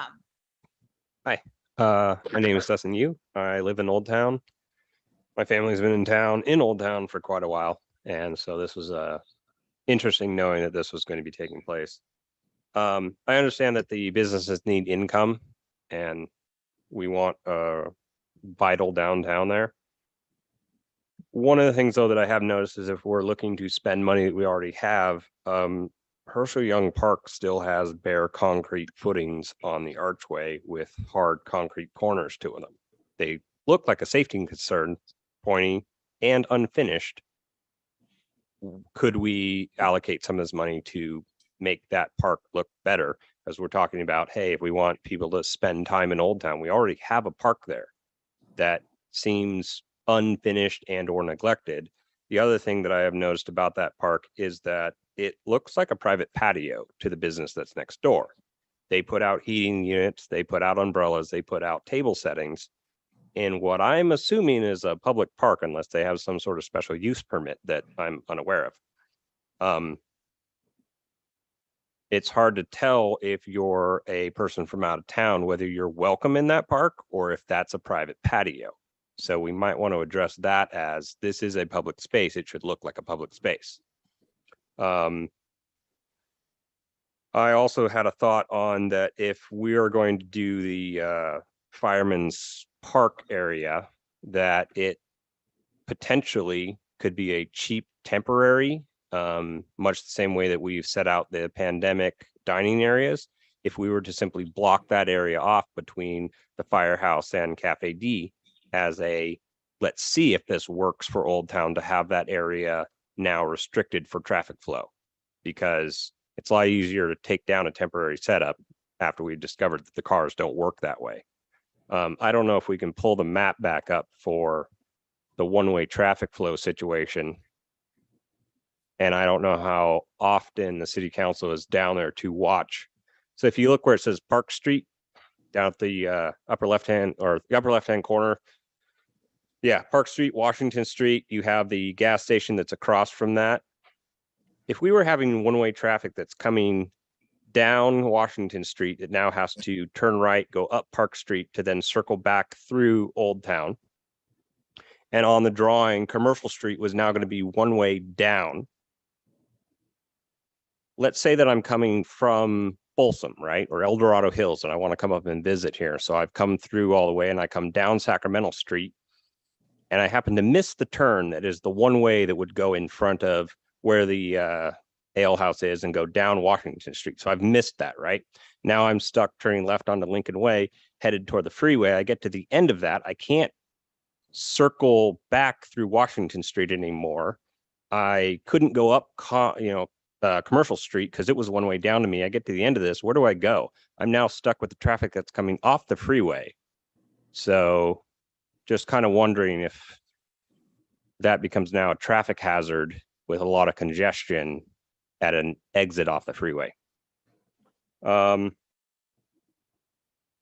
was the other things I needed?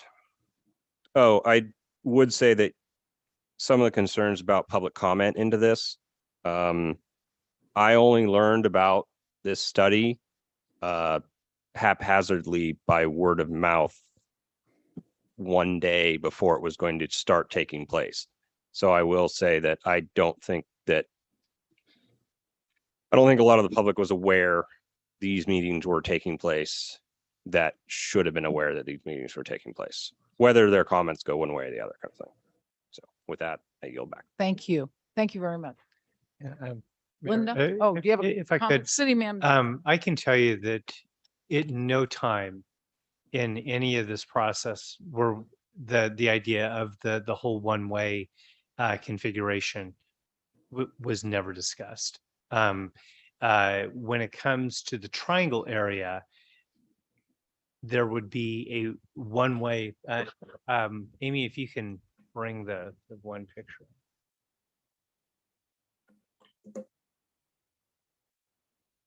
So let's go back.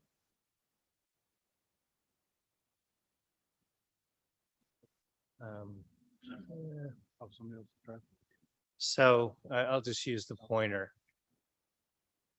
There's a one way, but only to right here. It would be one way right here for for cars, but that would be it. To right here, all of this all stays two-way traffic. There's only one very small segmented piece that would turn into one way. I don't think that's what's on the drawings presented. If you click to the rendering from the architect, you can see it there. Yeah, and you know what, we only use this as a point of reference as far as the different improvements that were talked about there. But I can just tell you unequivocally, we never talked about any of the whole one-way concept on any of the things. Well, I guess that would be reason for me to want to have a conversation with the businesses, the residents. I mean, you said one small section there. Yeah, it's. where you it- defined it. It literally is only this piece right here. And from a functional standpoint, um, So if I'm going the other direction and I'm coming in off of Park Street, how do I get out of there? you would, right now you would cut up this section, which is open, which is the street. So you would come in, you can go to these businesses right here, you pull out. So it's, two-way going in. This one section right here is the only thing that would be one way. But everything else, allows for the current flow of traffic. No changes at all. And I can just tell you, as we went through the process, the only way is to do the entire plan if you wanted to get to some type of one-way configuration. But I can just tell you that there were no other traffic considerations except for this one little piece right here. Okay, thank you. My name's Linda LaRoe. I'm second vice president of Old Town Business Association. So he was right though about Mr. Lee. Yeah, he was right about some of the property owners don't really know what is happening. That's a consensus. That's what Christine has. She's very worried about that. But other than that, we just want something done. We're ready to accept any plan at this point. But I think the consensus of Old Town Association is to have it near the post office. That seems to be the consensus. Now, Christine would like it near her shop. That's true. The firemen. So, but most of us at our last meeting are in agreement that it will be near the post office. So that's. Okay, thank you.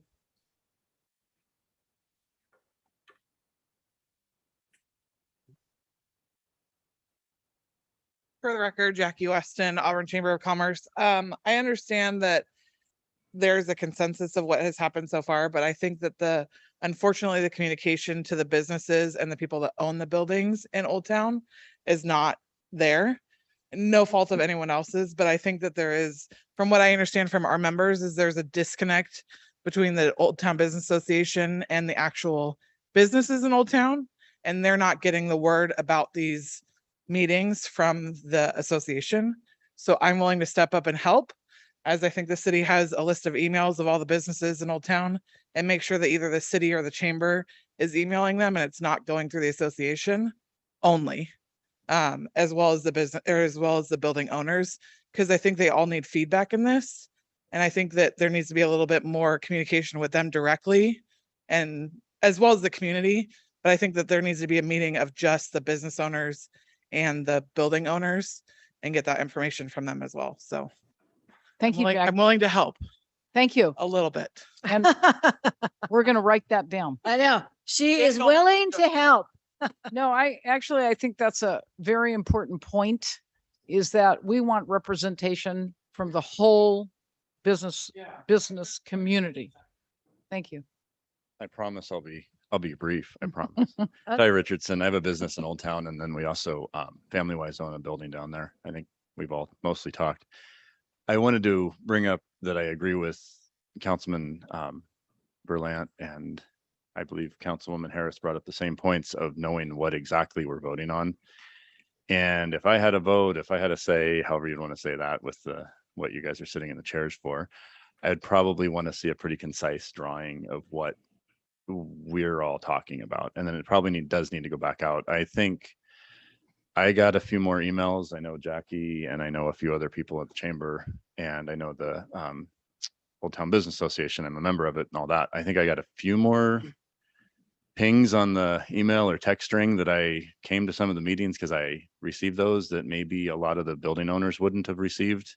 And I think that's probably where a lot of the weight should go, is on the building owners. They're really, a lot of them are considering those as historic properties that are going to be in the families for another 100 years, or some of them have already been in families for 100 or 200 years that are continuing, and they're going to be continuing. They have children, grandchildren that those are going to be handed down to. And I think the idea behind it is to put some weight on those. So my suggestion and my 2 cents worth, or 3 cents at this point, because I've talked too long, would be to get some real concise drawings back out to them to get a real opinion from the businesses and the building owners.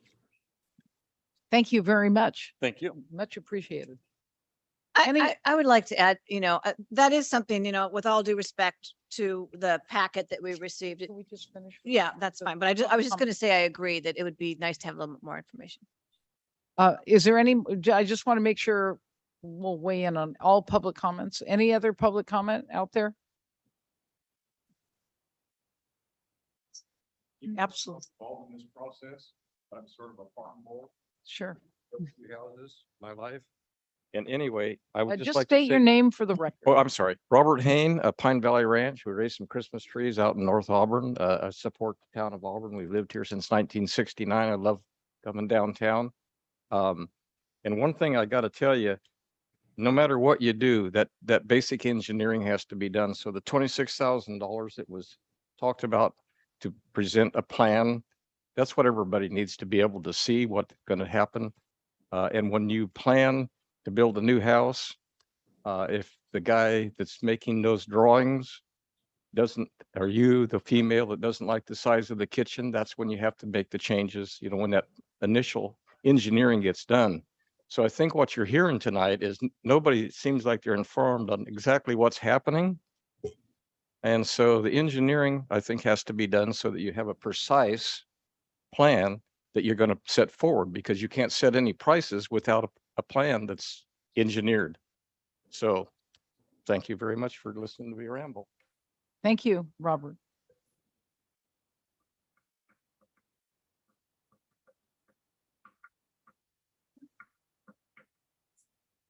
So I'm Steve Hyatt, Planning Commissioner. I guess the first thing I got to do is ask if I am permitted to speak. I think I am. Yes. But so I attended 2 of the 3 Old Town meetings, and I was unable to attend the last one, so I don't know what the final consensus was on which of the 2 parks was favored. However, I'm also have an engineering background, and I would agree completely that in order for us to move forward on anything, we do need some preliminary engineering to be done. For instance, when we did have our second meeting, which was out there on site, there were some discussions around the triangle component, which is Sacramento Street and Washington Street. There were some discussions about, there's a culvert here that moves storm drain underneath this area, but we weren't exactly sure where it is. Now, when you do some preliminary engineering and you do some surveys out there and you determine where these culverts are, as well as some of the electrical features that are out there already, it gives you the more information that you can use in order to move forward. And so I think that's an important point. I believe that that's what the intent behind the motion is. And I just wanted to voice my opinion on that. If you had any questions, I could answer them as well. Thank you, Steve. Thank you. Any other comments from the public? From City Council? Madam Mayor? Yeah. Discussion. Oh, I had something too. you were next. Yeah, I mean, I agree that the preliminary engineering is going to provide us with some additional information. I was just also commenting on the fact that it is difficult to really understand what is proposed in that area based on the information we have. With all due respect, just, I myself am not really clear. I see some trees and so forth, but I don't know if there's a way to, to make that a little clearer, or if that's really what we're going to do with the preliminary engineering. The drawings will be a little bit more clear as to exactly what is proposed. Okay, so the preliminary engineering is not going to give you a rendering. Basically, it's going to do very much what Commissioner Hyatt just suggested. It's going to go out and it is going to give you a very clear drawing that indicates where all the utilities are, where that culvert is located. It's going to go out and it's going to shoot some elevations out there to enable you to start making some very educated decisions on, okay, what are we getting into? It's going to determine whether there's anything rotting underneath the street. As Mr. Hain pointed out, this is going to be the part where we get really important answers. And I can tell you, as far as kicking it down to including, I think it's Commercial Street there where the Fireman's Park is, no, that can't cost that much more to include that area. But the idea is we're going to get, you need to get the engineers in there to give you what exists and what are some of the issues. That's what we mean by the preliminary engineering. Some of the other cost estimates on things, while they're out there, they're going to identify the deficient sidewalks and the deficient corners and that type of stuff. That way they'll be able to determine some of the cost estimations on some things. But at the end of the day, we really are not going to get down to the idea that says, this is what the construction would actually look So like. to my point, and I appreciate that. And I think that what we're saying here is that we really need to see the bones. We need to see the bones so that we can then decide exactly what we can build on top of that. And so we don't have a specific rendering of the proposal because we need to have that initial plan first. We can see what, again, the bones, what's there, what we need to address, and then we can build from that, I guess. And that's where we can, I guess, garner more public comment and input into the process. If we are going to tackle that triangle, here are the bones. This is what we know is here. This is what we can do. This is how much money we have. And so it's okay that right now we don't have that picture perfect drawing of what it's going to look like, because we do need that engineering first. And if we're able to incorporate that other section into it, just for a couple $1,000s more, I don't know, then I'm fine with that. I don't want to spend all of the ARPA money on it, but if it's going to just be a little bit more, since it's just, kind of using the same firm and so forth, then I'm fine with that as well. Thank you.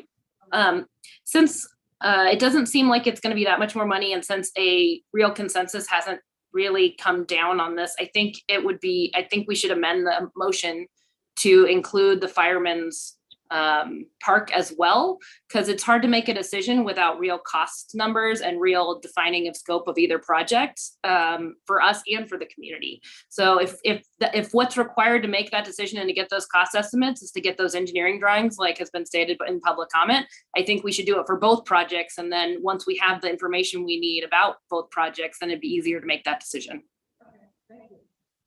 That's Park Street. What is that street? What is the name of the street? I think it's Commercial Street. Commercial. Okay. I just wanted to write that down. Any other comments, or do we have a motion then? Sure. I'll turn it into a motion. See if you guys like it. I would move that we authorize engineering review of the Old Town infrastructure based on the recommendations that both include the Washington Plaza and Fireman's Park regions. So from Commercial Street to Sacramento, Washington, where they come together in the triangle. Yeah, and I'll second that.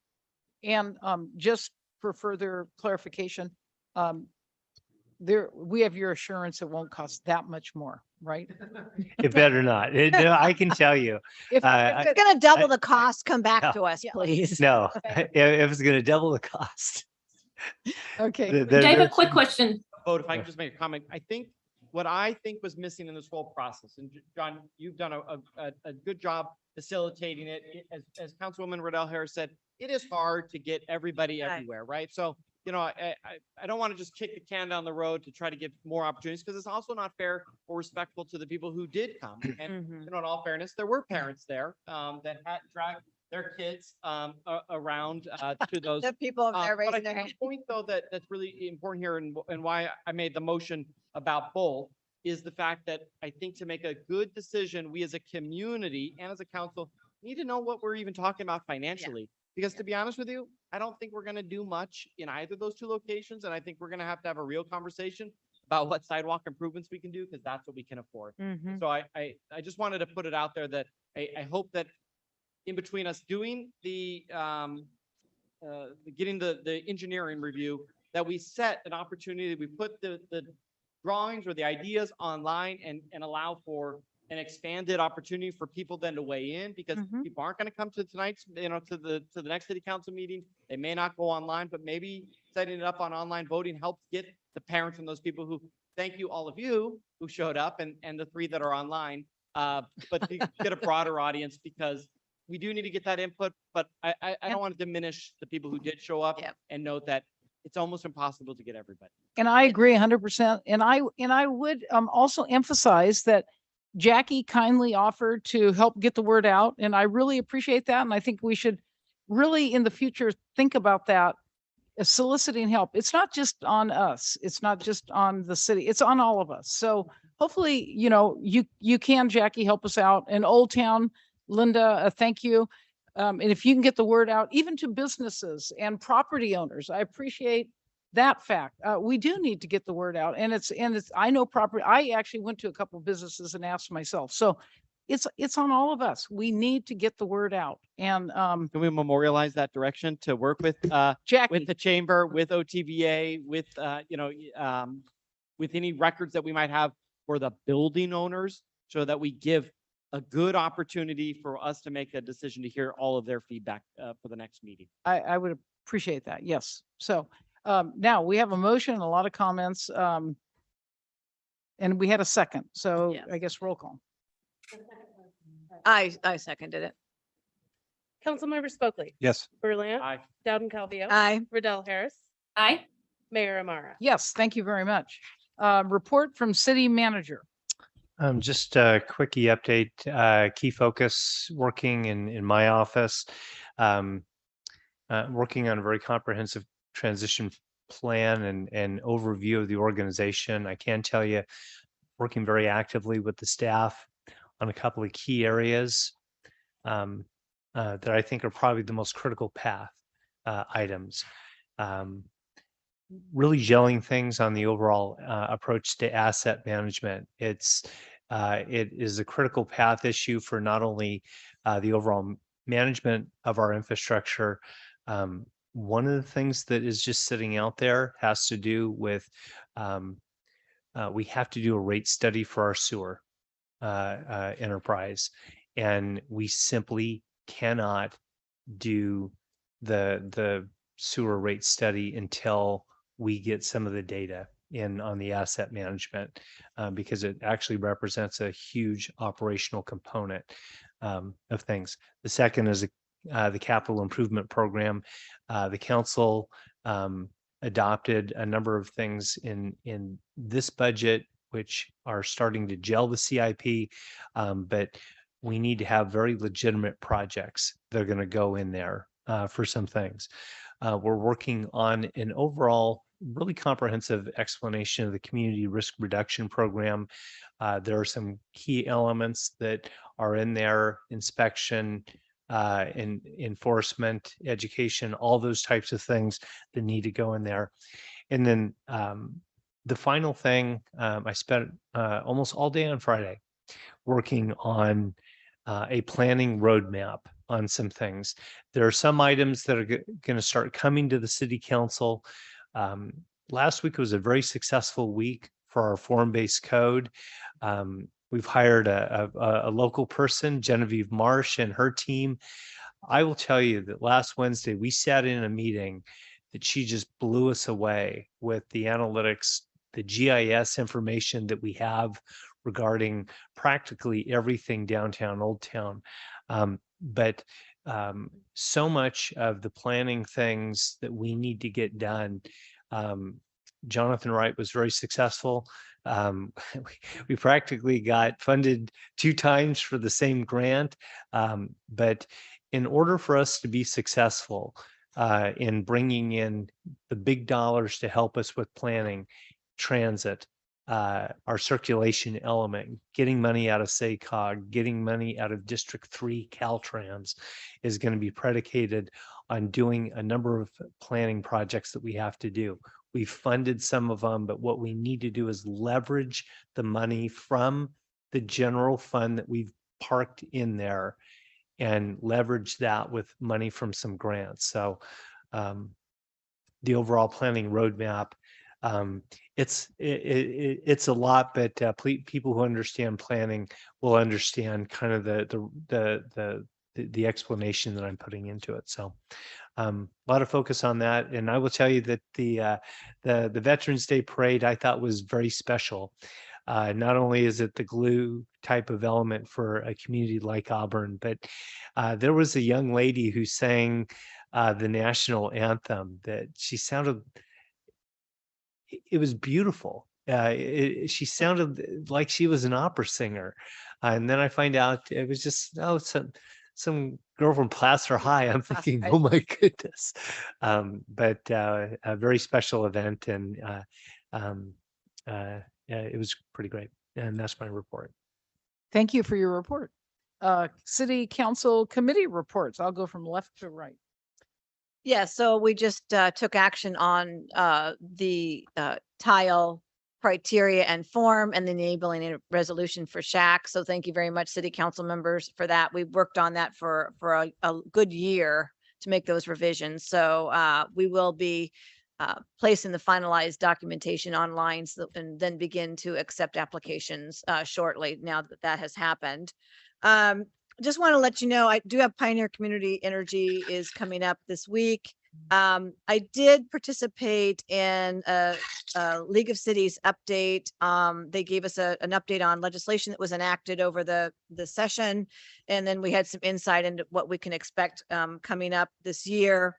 And just really quickly of note, AB 1985, great year, by the way, was enacted, and it established a 2-year extension to implement the state's organic waste recycling program. So the League of Cities was successful in at least getting that. There were some additional monies that will be made available to cities and counties for the implementation of those state regulations.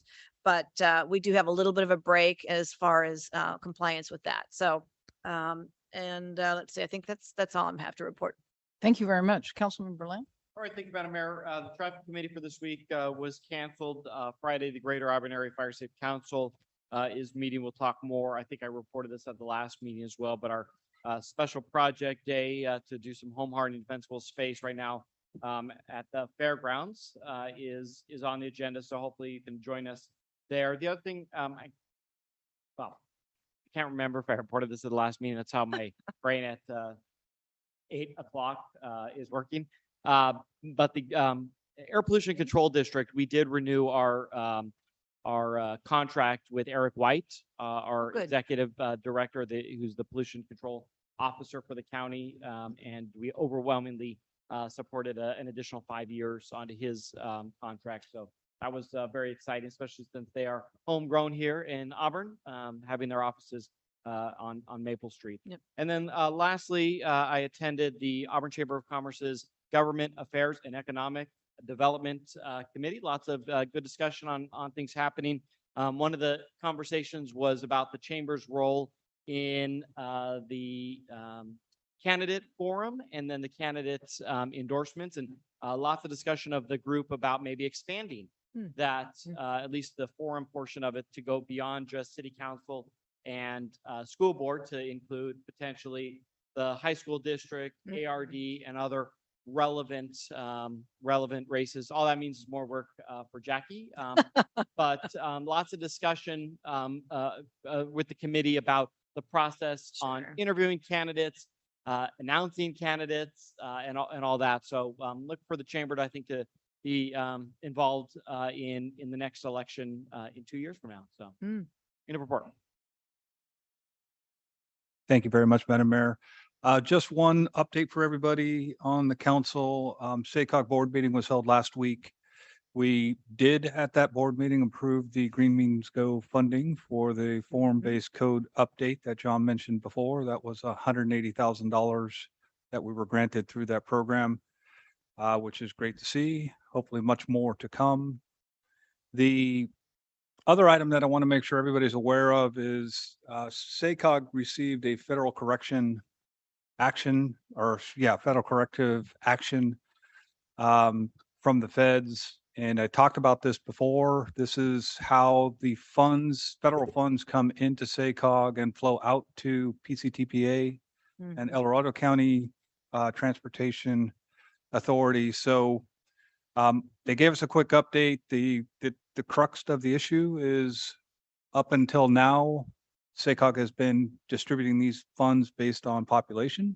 Yeah. Per capita. And according to the corrective action, the federal government does not believe that's the appropriate way to be distributing the funds. So lots more work going into it. It kind of brought upon us a pretty vigorous conversation between some of the giant counties that are within SACOG, some of the giant cities that are in SACOG, and of course PCTPA and El Dorado County as well. So we'll have to keep an eye on it. I know that our folks at PTCPA are keeping a close eye on it for us as well. And that is all I have to report. Thank you. Councilman Spokley, just really quickly. So they're saying that it should not be distributed on a per capita basis as it has been for a number of years. Did they give any enlightenment as to what criteria that the funds should be distributed? Yes. Okay, we can talk offline maybe then. We can go into it offline. Yeah. no I'm problem. very interested in that. Thank you. Councilwoman Riddell Harris. Thank you, Madam Mayor.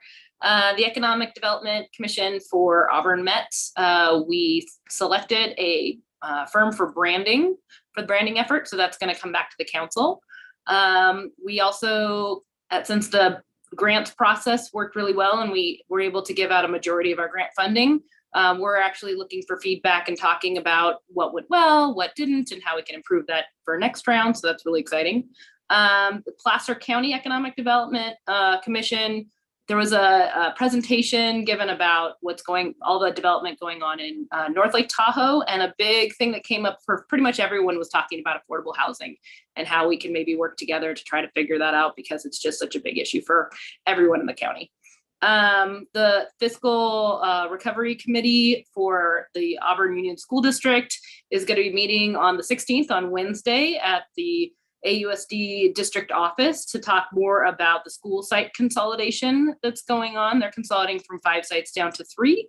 And so they're looking for more public comment. So if anyone's interested in hearing more about that or giving some public comment, they're welcome to attend that. And also just wanted to let everyone know that I was appointed to the League of Cities Policy Committee for Transportation, Communication, and Public Works. So that's all I have. Thanks. Thank you. You're the liaison for ARD. Have you heard anything about, I understand Mr. Ferris was reelected, but he's out of state. Are they going to be appointing someone? I have not heard anything on that particular issue, but I can ask. He won already, didn't he? Oh, the vote hasn't. Technically, nothing's official yet. Okay. Because the votes still being official. I'll counted. ask you the same question. Okay, I'll see if I have an answer with it. Okay, thank you. I attended the PCTPA, and that was very informative on a couple of points. Number one, just quickly, there is 67 million for phase 1, and that's their gateway corridor plan. And they're asking, they have a lot of projects, and one of them was of particular interest, and that's the Auburn Folsom Road Regional Corridor Improvements. And so I followed up on that, and I was told that Mengel is working very closely, and I wish he was here, and I will call him, but he is working very closely. And some of the suggestions that I suggested to the county, Mengel is already working on. And I just want to reiterate again, some of my suggestions aren't really that far out to left field, because I read this article on, everybody's probably very familiar, especially some of you that work in Sacramento, Folsom Boulevard that goes right through Sacramento, you know, that big street there. They have $5 million that they're using for improvements. And there was a mother, and Folsom Boulevard is much like our Auburn Folsom. It is like a freeway. It's a 4-lane road with traffic that goes very, very fast. And so a mother was struck and killed while she was picking up her daughter from school. And what they're using the funds for, this is of particular interest, is to reduce the lanes on Folsom Boulevard and to calm the traffic and reduce critical points.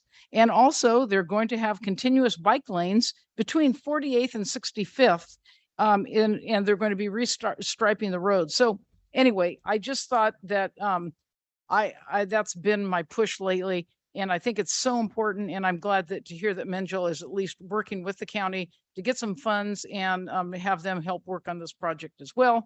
And I also do think if we can calm the traffic, we'll really open up South Auburn businesses too. So that was one meeting. And then the other important meeting that I was at was the School Park Preserve. Again, the issue of vandalism came up. One quick fix, which I'm hoping, and our city manager assured me, and so did Menjel, that we would switch out the lights down there, and so that we can get really bright lights. That's the first step, but we have many other ideas that we're working on to hope that we can stop the vandalism that's occurring down there on a pretty regular basis. Although I am very glad to report APD did arrest one of the culprits, who we think a suspect. And so lately I haven't had a lot of info from my informants about the vandalism down there. So maybe that will end it. And then we are working on the engineering for the pathway down at the School Park Preserve. That's exciting. And of course, the statue by Stan Padilla is coming together, and the pickleball. I've reached out with Kale at ARD, and there's a couple other local construction individuals who will be attending our next meeting. And I think we have some pretty good little quotes. We might partner with ARD and the pickleball community, who is very expansive. To put a court down? To put three courts. It'll fit courts? 3 courts down in that area that is open. That was the old asphalt playground. Oh, okay, where they had a grant proposal for that area. Okay, Yes, got it. yes. The old playground. The old Where playground. the stadium thing is or whatever. Correct. Okay. And then the other thing that I've been spending a lot of time on was watching the 49ers win and the Kings win.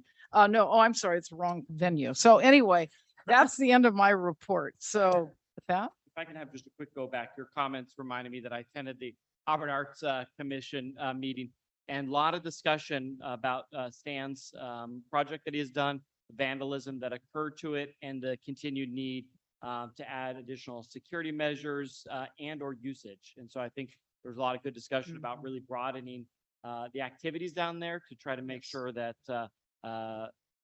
we have more eyes in the park throughout the day to help make sure that we're not only providing activities, like you said, whether it be pickleball or whatever else, but that we deter that kind of crime. So forgot to mention it, and April was staring at me, and it all. Her eyes were searing into your. And now that we have the pop team, we'll see them down there, I'm sure, on their bicycles. That's right. Anyway, with that, anything else, I will adjourn the meeting. This